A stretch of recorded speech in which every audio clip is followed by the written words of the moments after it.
a reflexionar un poco en esta noche. Voy a invitarlos a que busquen sus Biblias en Mateo capítulo 24. Mateo capítulo 24. Estamos orando también, no se olviden, ¿verdad? La familia Rodríguez, nuestro hermano Miguel Baena, ¿verdad? No sé cómo va el proceso. Francisco, que es primo de él sí está hospitalizado. Entonces nuestro hermano Miguel, pues hasta donde sé, ¿verdad? Parece que está bien. Espero que nos estén viendo ahora mismo y nos hagan saber, ¿verdad?, cómo va su mejoría. Estamos, a veces cuando no escuchamos noticias, pues nos preocupamos, así es que pónganse en contacto con nosotros, ¿verdad? Hay hermanos que van a estar ausentes también, ¿verdad?, porque han estado en contacto muy cerca de hermanos que han estado o que han salido positivos, ¿verdad? Así es que si usted no ve por aquí algunos líderes, algunos hermanos, es por esa razón, porque ellos han estado cercas y ¿verdad?, tratando de mantener los pocos que estemos aquí, estemos sanos, ¿verdad? Hasta que ya sea prudente, ellos volverán otra vez. Así es que estemos orando por nuestra congregación, hermanos. Que nos vemos poquitos esta noche.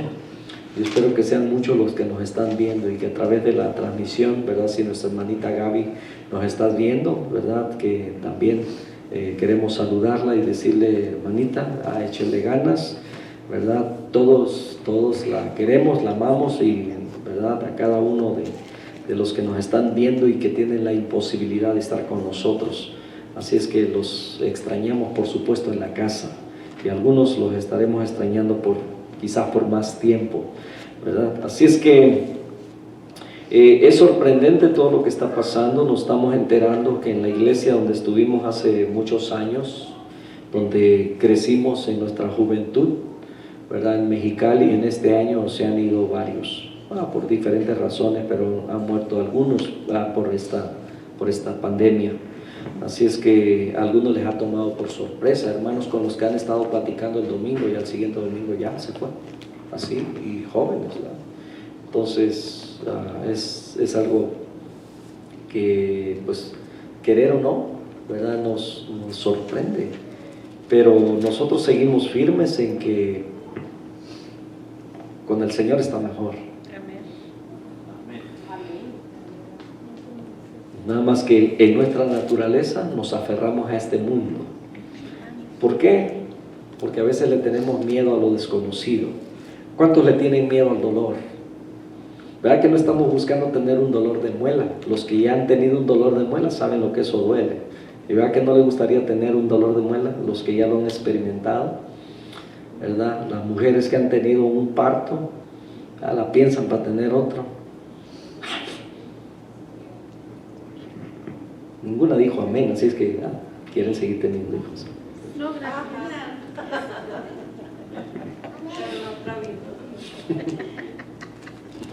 No, gracias. Bueno, entonces le tenemos miedo al dolor. Estamos en Mateo, dije Mateo 24.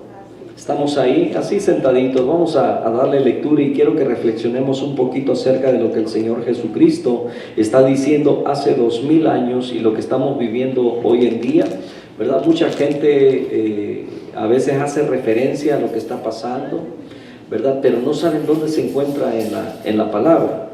Hace días hablaba con una persona en mi trabajo, ¿verdad?, y entonces le hacía referencia de todo lo que vendría antes del fin, lo que estamos viviendo, y le dije ahí en el capítulo 24 de Mateo, dijo, yo he escuchado muchas veces acerca de esto, dijo, pero no sé dónde está. Le dije, Mateo 24, dijo, apúntalo, o grábatelo, ¿verdad?, Mateo 24, y léelo, y te darás cuenta que hace 2000 años el Señor Jesucristo habló de estas cosas. Dice el capítulo 24 en el verso 1, dice que cuando Jesús salió del templo y se iba, se acercaron sus discípulos para mostrarle los edificios del templo.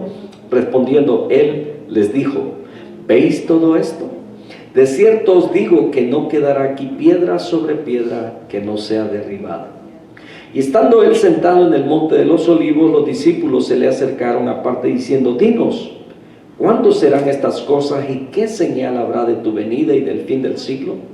Respondiendo Jesús les dijo, mirad que nadie os engañe, porque vendrán muchos en mi nombre, diciendo yo soy el Cristo, y a muchos engañarán, y oiréis de guerra y rumores de guerra. Mirad que no os turbéis, porque es necesario que todo esto acontezca, pero aún no es el fin, porque se levantará nación contra nación y reino contra reino, y habrá pestes, y habrá hambres y terremotos en diferentes lugares, y todo esto será principio de dolores. Hasta ahí nada más, hasta el verso 8. Comienzo o principio de dolores, inicio de dolores. Oremos. Padre, te damos muchas gracias por tu palabra, que es una advertencia, Señor, para nosotros por los tiempos que vivimos. Es muy posible que cada generación, Señor, haya pensado que ese era ya su último tiempo. Los primeros discípulos o apóstoles, Señor, porque vieron la persecución y todo lo que estaban viviendo en su generación. Pero así también a través de la historia, Señor, vimos la persecución de tu iglesia hace no mucho tiempo. Estuvimos estudiando acerca de ello y vimos que en diferentes lugares, muchas generaciones, Señor, muchos de ellos perdieron la vida. Otros expusieron, Señor, su vida, pero guardaron tu palabra, Padre, y es hasta hoy día, Señor, que tu palabra continúa con nosotros, por el testimonio de todos aquellos que la han guardado, Señor, y porque, Señor, tenemos tu palabra con nosotros. Muchas gracias, en el nombre de Jesús, amén. Cuando Jesús salió del templo y se iba, se acercaron sus discípulos para mostrar los edificios del templo. Hermanos, quiero hacer un resumen, un recuento de cómo Dios creó al hombre. Esto yo creo que todos lo sabemos, ¿verdad? Hemos escuchado desde el principio Adán, Eva, cómo Dios los formó, ¿verdad? Y luego cómo se reprodujeron, ¿verdad? Y los principios de Dios fueron pasados unos a otros. Si bien antes no tenían ellos escritos, pero se pasaban verbalmente los hechos, las grandezas de Dios, y sabían, ¿verdad?, aquella comunicación que Adán y Eva habían tenido con Dios al inicio. Entonces las generaciones, todos los seres humanos que fueron naciendo después de Adán y Eva, cayeron en una perversión, ¿verdad? Llegamos al capítulo 6 y son destruidos en el diluvio, y solamente se salva un hombre con su familia, ¿verdad? Noé y su familia, 3 hijos, sus 3 esposas y la esposa de Noé. 8 personas en total se salvan y comienzan otra vez a reproducirse, ¿verdad? Ellos traen el testimonio dice Dios acerca de Noé, que era un varón justo en todas sus generaciones, un varón recto, un varón que había, ¿verdad?, caminado al igual que o parecido que Enoc, el abuelo de Noé, ¿verdad? Y que había guardado la palabra. Entonces ellos seguían transmitiendo esto de tal manera que empezaron a reproducirse. Llegamos al capítulo 11 y la humanidad otra vez se juntan todos a una y empiezan a construir una torre, la torre de Babel. Dios trae confusión porque el hombre otra vez, el designio del pensamiento del corazón del hombre es de continuo el mal, lo dijo el Señor, ¿verdad?, desde Génesis 6. Y entonces la tierra, el hombre es dispersado por toda la tierra, hablando diferentes lenguas, ¿verdad? Pero no hubo nadie que buscara a Dios. Y entonces el hombre se entregó, ¿verdad?, a sus deseos, pasiones y todo, ¿verdad?, y todo lo que había en el mundo, y se entretuvo más sin tener consideración ni conciencia de Dios. Y vea todo esto desde entonces hasta nuestros días. El hombre empezó a crear imágenes, a adorar otras cosas, ¿verdad?, parte de la creación. Y hicieron sus propias religiones, y es por esa razón que hoy día hay diferentes religiones, muchísimas, ¿verdad? Y todos están, algunos confundidos y otros enseñando diferente.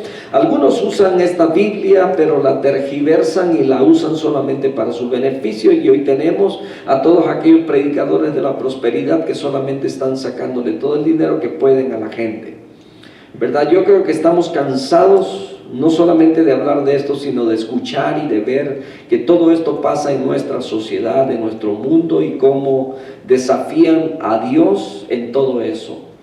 Entonces, llegamos al punto donde la sociedad mundial, o sea, todos los seres humanos, ¿verdad? Algunos profesando diferentes fe, creencias, pero la mayoría de ellos caminando sin un rumbo por este mundo, ¿verdad? Sin tener conciencia de Dios, ni temor a Dios, ¿verdad? Ni buscando una pizca de cómo agradar a Dios. Y el hombre se ha entregado, es por esa razón que el hombre vive en esa ignorancia.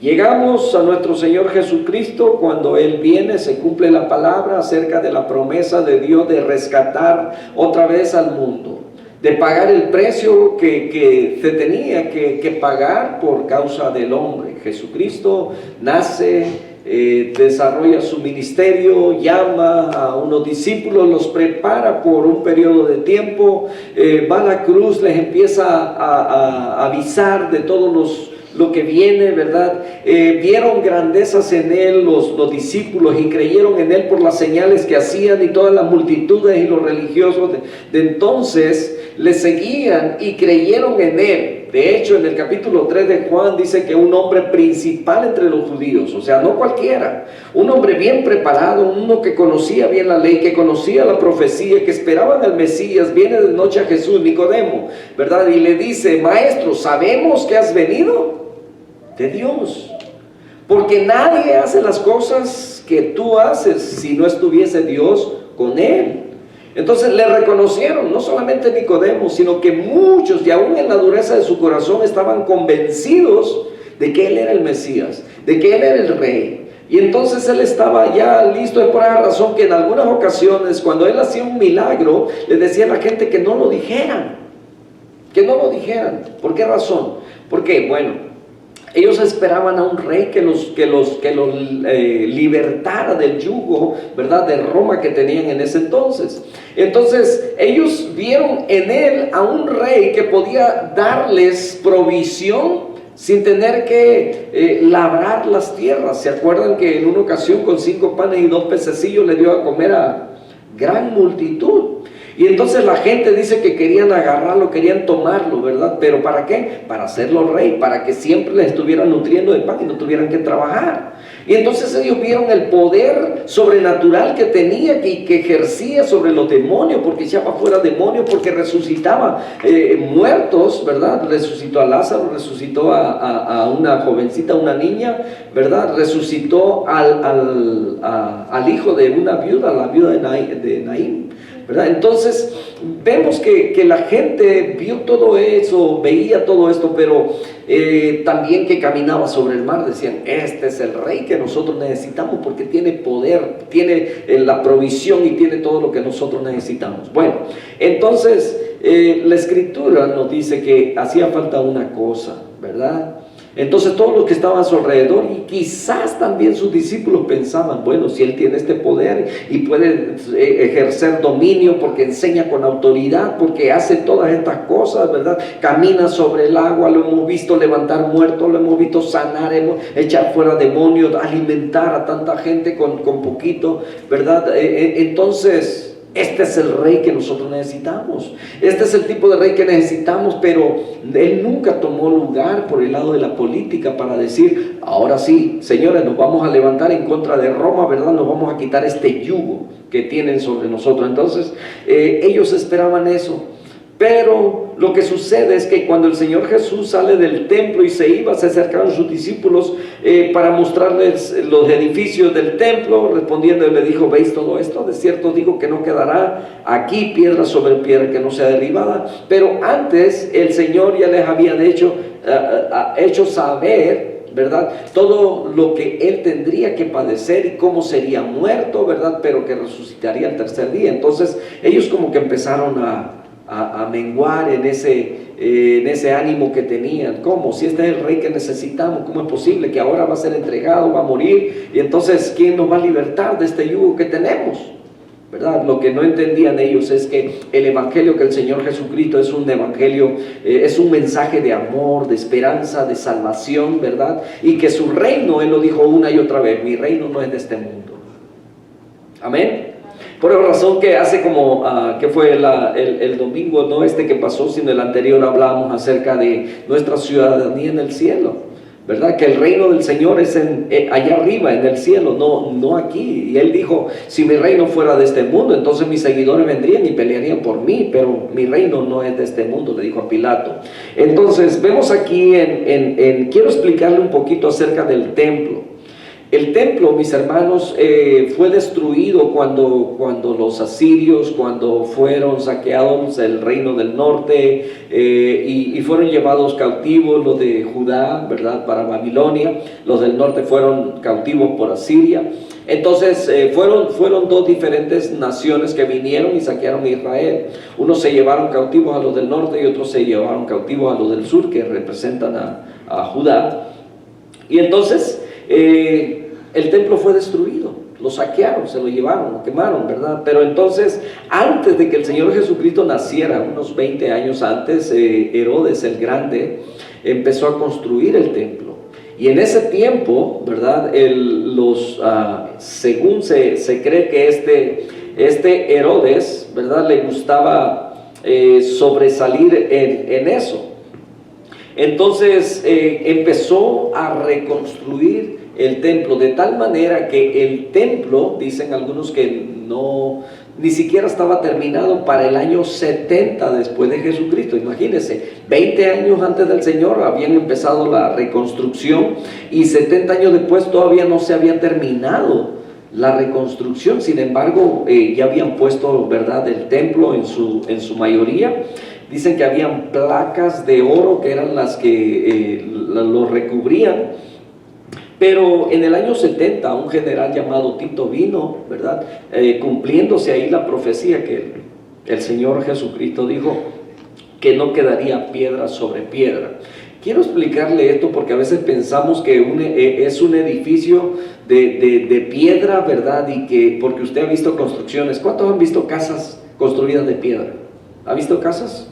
¿Ha visto a lo mejor por ahí algunos muros, ¿verdad?, que construyen de piedra?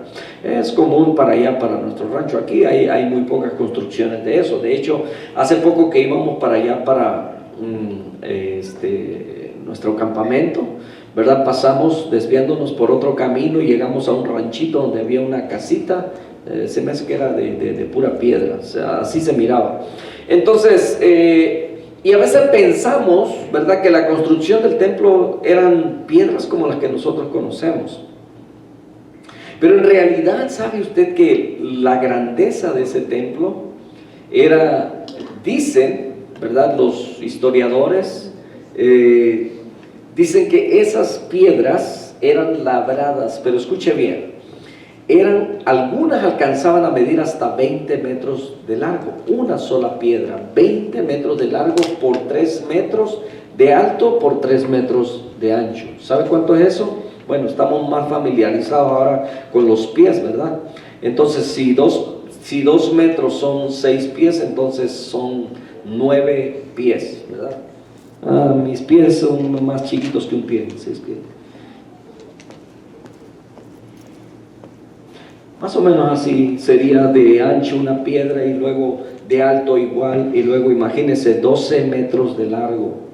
Llegaban a pesar más de 100 toneladas, dicen, ¿verdad? Entonces, ¿cómo le hacían? Porque en ese tiempo no había maquinaria. Estamos hablando 20 años de antes del Señor Jesucristo que comenzaron esas construcciones. Y entonces están viendo todas esas piedras acomodadas, ¿verdad? El templo era bastante alto, no recuerdo cuánto era lo alto que alcanza, pero hoy día podemos apreciar a través de fotos parte del muro. ¿Se acuerda del muro de los lamentos? Y entonces se cree que este señor Tito en el año 70, ¿verdad? Bueno, este es lo que la historia dice, no se cree, sino que es lo que la historia dice. Este Tito vino y dice que formó como andamios alrededor de madera, de tal manera, dice que quemó el templo hasta que las piedras de lo caliente, dice que se pulverizaron. Es la manera como lo destruyeron. Y el Señor Jesucristo había dicho eso. Entonces, cuando el Señor les está diciendo, ¿verdad? Porque los discípulos le están diciendo, mira esta construcción, Señor. Y van saliendo del templo y luego empiezan a ver el edificio y le dice, wow, ¿verdad? Entonces el Señor les dice, de cierto, digo que no quedará piedra sobre piedra que no sea derribada. Y entonces para ellos, siendo de esas piedras de esa dimensión que estamos hablando, ellos no se explicaban cómo podrían ser derribados. Entonces, en los tiempos antiguos, mis hermanos, cuando habían invasiones de los enemigos a otra nación, dice que destruían sus templos. Eso les quitaba mucho más fuerza y ánimo todavía al pueblo, porque decían, ni sus dioses pudieron ayudarlos, así es que están acabados completamente, ¿verdad? Y esta fue una de las razones por que destruyeron el templo. Entonces, respondiendo, él le dijo, ¿veis todo esto? De cierto digo que no quedará aquí piedra sobre piedra que no sea derribada. Y estando él sentado en el monte de los olivos, los discípulos se le acercaron aparte diciendo, dinos, ¿cuándo serán estas cosas y qué señal habrá de tu venida y del fin del siglo? Los discípulos estaban, ¿verdad?, deseosos de saber, ¿verdad? Como nosotros. ¿Cuántos quieren saber el futuro? ¿Verdad? Toda la vida han existido los brujos, los que leen la bola y todo eso, ¿verdad? Y por ahí me encontré una señora un día que me dijo, joven, ¿verdad? Por lo de joven, dije, gracias, ¿verdad? Pero cuando me dice joven, le leo su futuro y a mí me dio risa, ¿verdad? Y ya les he platicado que luego me dice, esto es serio, y entonces yo me carcajeé. Y le dije, el único que sabe mi destino, le dije, es Dios, ni siquiera el diablo, le dije. Entonces se dio la vuelta a la señora, muy molesta, por cierto, ¿verdad? ¿verdad? Se me fue. Entonces hubiera querido darle una disculpa, pero pues, se molestó y se fue. Entonces nadie conoce nuestro futuro, aunque nos gustaría saber el mañana, ¿no es cierto? Por eso mucha gente sigue el horóscopo temprano, ¿verdad? Y están, a ver cómo me va a ir. Yo soy Aries, ¿verdad? Y están buscando a ver qué números para la lotería y todas esas cosas, porque piensan que le va a ir bien. Entonces le va a ir bien si cumple la palabra, dice Josué 1:8, y el Salmo 1 nos habla acerca de esa prosperidad, ¿verdad? Que meditamos en la palabra de Dios de día y de noche, seremos como árbol plantado junto a corrientes de aguas. Entonces queremos saber el futuro. Esto es algo que el hombre siempre ha querido ver, ¿verdad? El rey David, cuando tenía esa incertidumbre, lo que hacía era buscar a Dios y decirle, por ejemplo, cuando dice que Absalón llegó y irrumpió en el palacio, ¿verdad? Y hizo correr a David y dice que tomó cautivos a todos porque Absalón, su hijo, quería ser el rey, ¿verdad? Y entonces,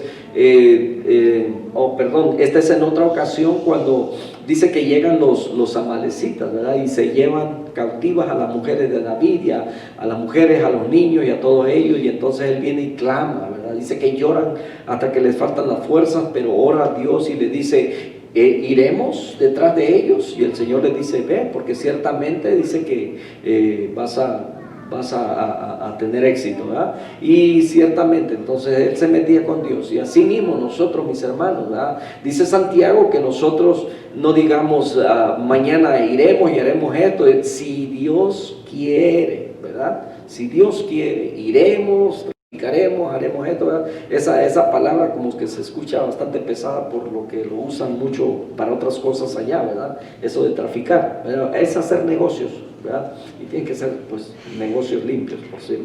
Entonces, ¿en qué estaba? En los negocios. En los negocios. Entonces todos queremos saber el futuro, y los discípulos, ¿verdad? Ellos querían saber qué va a pasar, ¿verdad? Ellos están deseosos de saber. El Señor Jesucristo lo sabe todo, Él tiene el poder, lo han conocido ahora por todo lo que han visto en Él, el Hijo de Dios, el Rey, ¿verdad? Del universo. Y entonces le preguntan, ¿qué va a pasar? ¿Cuándo vienes en tu reino? ¿Cuándo lo vas a establecer? ¿Cuándo vas a venir de nuevo? Es lo que están diciendo, ¿verdad? Les dice, dinos, ¿cuándo serán estas cosas? ¿Cuándo va a suceder que el templo va a ser derribado? ¿Qué señal va a haber de tu venida y del fin del siglo? ¿Verdad? Porque quiero pensar que el Señor les había anunciado también que un día Él iba a regresar para reinar aquí, ¿verdad? Para tener el control sobre todas las cosas. Y entonces ellos estaban emocionados y querían saber cuándo va a ser el fin de este siglo. Y entonces el Señor empieza a decirles: mirad que nadie os engañe, porque vendrán muchos en mi nombre diciendo yo soy el Cristo, y a muchos se engañarán. Han pasado 2000 años, mis hermanos, y siguen naciendo por ahí, ¿verdad? Incautos que quieren engañar, ¿verdad? A todos los que se dejan. Y bueno, tristemente pues hay muchas personas que ignoran la verdad y se van, ¿verdad?, siguiendo a aquellos que son falsos. Entonces muchos vendrán en mi nombre diciendo yo soy el Cristo, y a muchos se engañarán, y oiréis de guerras y rumores de guerra. Todo lo que estamos viendo en estos tiempos, las quemazones en California, que esto ya casi es cada año, ¿verdad? Pero todo lo que está pasando, la pandemia, se le suma eso, y luego terremotos por otro lado, y luego estos tornados, no, creo que son tormentas, huracanes, ¿verdad?, por el otro lado. Entonces hay desesperación, hay lloro, hay lamento en el mundo, ¿verdad? La gente que se está yendo por causa de esta pandemia. Entonces hay desesperación. Hay quienes quieren saber, realmente iremos a tener algo que contrarreste este mal, ¿verdad?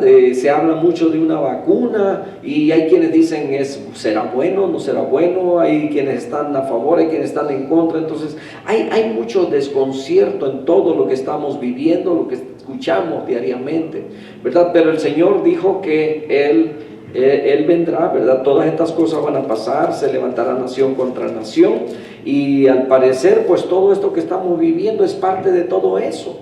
¿Por qué? Porque ahora ya no se va a la guerra. Hemos hablado ya mucho o escuchamos en la noticia de esto. Ahora ya las guerras ya no son de armas, ¿verdad?, de metralletas y esas cosas. Ahora ya son químicas, ¿verdad? Por esa razón que lo que estamos viviendo, esto es a nivel mundial. Entonces cuando la Biblia dice, Pedro, que los elementos ardiendo caerán del cielo, mis hermanos, esto va a ser algo literal, pero no porque Dios envíe, ¿verdad?, el fuego, sino porque el mismo hombre va a provocar ese juicio, ¿verdad?, usando al mismo hombre malo, ¿verdad? Dios va a traer juicio a esta tierra. Entonces, ¿vamos a llegar a eso? Por supuesto que sí. Hablamos de, usted sabe que usted mete su alimento a un microondas y está caliente o hasta hirviendo en cuestión de segundos, ¿cierto? Entonces estamos experimentando todo este calentamiento global, cambios climáticos tan drásticos en todas partes en el mundo. ¿Usted cree que no existen armas nucleares parecidas a las microondas? Pero enormes plantas que acumulan toda la energía y que la apuntan a un lado y que provocan terremotos en ciertos lugares, un calentamiento en un cambio de clima de 20 grados en unas cuantas horas en una ciudad. Han habido experimentos que han hecho. O sea, estamos hablando de todo eso que es capaz de hacer el hombre. Las profecías se están cumpliendo, ¿verdad? Y en alguna forma, pues no es que Dios iba a provocar esto, no, el mismo hombre se está trayendo autodestrucción, ¿verdad? Pero en cumplimiento a todo lo que la Escritura dice, nación contra nación, reino contra reino, y habrá pestes y hambres, ¿verdad? Y es interesante todo esto que está sucediendo, porque han habido epidemias, muchas en el pasado, han habido generaciones que han luchado con esto, y es por esa razón que ahora sabemos, ¿verdad?, de ébola, ¿qué más podemos mencionar? Hasta el dengue, ¿verdad?, el paludismo y muchas otras cosas más, pudiéramos mencionar muchas, ¿verdad? Y se han ido creando, ¿verdad?, también vacunas y todo eso para contrarrestarlo. Y ahora tenemos en nuestra generación esto, ¿verdad? Ahora tenemos que andar tapados en la boca todos, ¿verdad? Y entonces nuestros hijos que irán creciendo, ¿cuánto va a durar esto? Decía un doctor, ¿cuánto va a durar? ¿Verdad? No me han hecho esa pregunta, ¿cuánto va a durar? ¿Verdad? Si esto se va a quitar, si se va a eliminar. ¿Queremos saber el futuro, sí o no?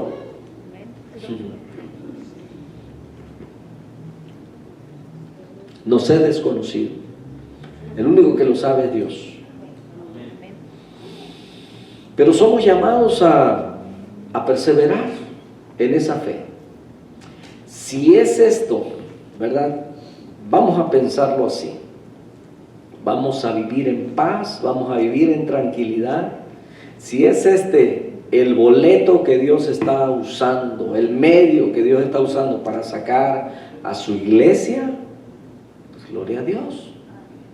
Es posible que no sea como a veces nosotros estamos pensando, ¿verdad? Porque la Biblia dice que el Señor vendrá en las nubes, dice, y que este será el arrebatamiento, dice que sonará la trompeta, los muertos en Cristo resucitarán, ¿verdad? Los que estemos vivos solamente vamos a ser transformados, pero tendremos un encuentro con el Señor. El Señor viene pronto, y si Él no viene, de todos modos nosotros no somos eternos aquí, tarde o temprano nos vamos a ir, pero vivamos en esa esperanza fiel, porque fiel es el que prometió. Acerquémonos a Dios, mis hermanos, busquemos, ¿verdad? Estemos conscientes de que hay un soberano sobre todo el universo, y es Dios, nadie más, y que Él tiene algo mucho mejor preparado para nosotros. Los acontecimientos, si en cada generación pudo haber creído, ya el Señor viene porque mira todo lo que está pasando, oiga, nosotros lo que vivimos hoy en día, la desobediencia de los hijos a los padres, la crueldad de la sociedad, como todo lo que está pasando, lo que nos enseñan en la televisión, es triste. Anoche le decía a mi hija acerca de un programa y todos los programas, series y episodios y todo lo que pase está contaminado. Están tratando de enseñarnos una nueva vida, una forma de vivir, de aceptar todo lo que es perversión, como si fuera normal, como fuera algo bueno, y en realidad no lo es. Vamos a la Escritura y vemos que el hombre cada vez está más lejos de Dios en su perversión, en sus prácticas, en su pecado. Entonces Dios quiere nuestro corazón, pero quiere nuestro corazón limpio. El domingo quiero hablarles acerca de cuatro verdades que nos alejan del cielo. Y bueno, vamos a cerrar en esta noche, ¿verdad? Con ese pensamiento. ¿Qué es en su corazón? Dios nos ha llamado a perseverar. Vamos a orar en esta noche. Si traes petición, si alguno de nuestros hermanos también a través de Facebook nos ha mandado petición, ¿verdad? Vamos a estar tomándolas. Padre, te damos muchas gracias. Gracias por tu palabra, Señor, que nos advierte de todo lo que estaríamos viviendo, Señor, en estos tiempos, y son los últimos tiempos, y estamos cerca del fin. Tú lo sabes, Señor. Es cierto que tus discípulos querían saber acerca del futuro, como nosotros también nos encantaría saberlo, pero solamente nos ha sido revelado lo que hay en tu palabra. Señor, solamente podemos estar apercibidos y estar firmes, Señor, porque cuando lleguen las circunstancias, cuando lleguen las situaciones, cuando estemos quizás a punto de ser engañados, Señor, sabemos que perseverando en tu palabra estaremos firmes y siendo fieles a ti. En el nombre de Jesús, bendice a cada uno de nuestros hermanos que a través de la transmisión, Señor, nos están viendo. Permite que ellos tengan el ánimo, Señor, para honrarte, para seguirte, Señor, para continuar mientras estamos, Señor, en este mundo, fieles y firmes, sin temor alguno, porque tú estás con nosotros, Señor. Sabemos que hay temores, hay temor a lo desconocido, hay temor al dolor, hay temor a todo aquello que viene, Señor, que escuchamos, pero Padre, dice tu palabra que si tú estás con nosotros, ¿quién contra nosotros? Y continúa diciendo el apóstol Pablo que en Cristo somos más que vencedores, y esta es la victoria que ha vencido al mundo, nuestra fe. Gracias por esa fe, Señor, que has hecho nacer en cada uno de nosotros. Ayúdanos a perseverar, Padre amado. Hay familias, hay hermanos, Señor, que han atravesado ya por este valle de dolor, de tristeza, o de este tiempo difícil, de esta prueba, Señor, que ha venido a este mundo. No sabemos si vino para quedarse, tú lo sabes. Padre, no sabemos cuántos iremos a terminar este año, Padre, en tu presencia. Pero, Señor, queremos estar fieles, firmes, que en el momento, Señor, que a ti te plazca, Señor, con gusto, poder estar contentos. Si a nosotros nos toca, pues, sufrir la ausencia de algún ser amado, Señor, tú nos darás la fortaleza. Si a nosotros nos tocara, Señor, irnos de este mundo, Padre, tú fortalecerás a cada uno, Señor, de los que se quedan. Porque esa es tu promesa, Señor, que estás con nosotros siempre. Bendito sea tu nombre. Muchas gracias. Oramos, Señor, con todo nuestro corazón, porque hay situaciones que solamente un milagro tuyo, Señor, puede transformar la mente o el corazón de alguien que se ha desviado, Señor, que se ha ido tan lejos de ti. Amado Señor, yo te suplico, bendito Dios, porque tú estás obrando en esos corazones, de esos jóvenes, de esos adultos, de esos niños, de esos adolescentes, que conociéndote, Señor, han sido engañados y han tomado caminos extraños, diferentes, decisiones que solamente les van a traer vergüenza, tristeza, dolor. Cuando tú quieres, Señor, tú quieres la salvación del impío. Quieres que el pecador sea salvo, que alcance perdón. Bendito Padre, a ti clamamos para que todo aquello que encubre su corazón, que cubre su mente, su capacidad de razonamiento, Padre, sea descubierto para que pueda conocerte, que pueda conocer la luz de tu verdad y ser salvo. Mientras estamos aquí en este mundo y tenemos la oportunidad de conocer más de ti, del propósito tuyo al venir a este mundo, Señor, para rescatarnos. Gracias por esas advertencias que nos haces, Señor. Podemos permanecer seguros en tu palabra. Ayúdanos a depender cada día, Señor, más y más de ti. No de nuestra sabiduría, no de nuestras buenas obras, porque ninguna buena obra que hagamos, Señor, es justa o perfecta delante de ti. Eso no puede salvarnos. Ayúdanos, Señor, ayúdanos. Te necesitamos, en el nombre de Jesús.